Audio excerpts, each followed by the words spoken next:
بسم اللہ الرحمن الرحیم۔ السلام علیکم۔ سرپرستی قائم علیہ السلام کے چینل پر آپ کو خوش آمدید۔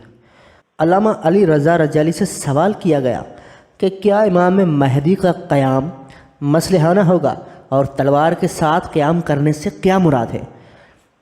علامہ علی رضا رجالی جواب دیتے ہیں، یہ ایک تسلیم شدہ حقیقت ہے کہ امام مہدی بھی اپنے جد اطہر خاتم الانبیاء صلی اللہ علیہ وآلہ وسلم کی طرح سے آغاز ظہور میں عمومی دعوت دیں گے، لوگوں کو اپنے پیغام سے آگاہ کریں گے اور ان پر اپنی حجت تمام کریں گے۔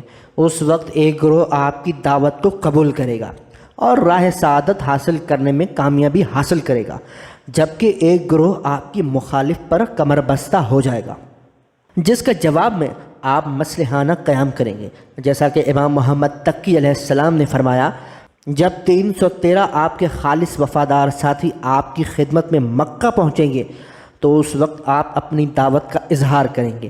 جب آپ کے پیروکاروں کی تعداد 10,000 ہو جائے گی تو آپ خدا کے حکم سے مسلحانہ قیام کریں گے اور خروج کریں گے۔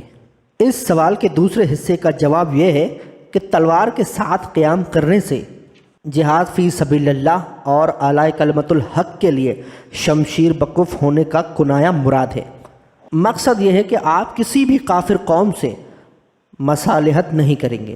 شمشیر دراصل فوجی قوت و طاقت سے کنایہ ہے، جیسا کہ قلم علم و ثقافت سے کنایہ ہے، اور زمانہ قدیم سے یہ طے شدہ ہے کہ ملک چلانے کے لیے 2 چیزوں کی اشد ضرورت ہے، اور وہ قلم اور شمشیر ہیں۔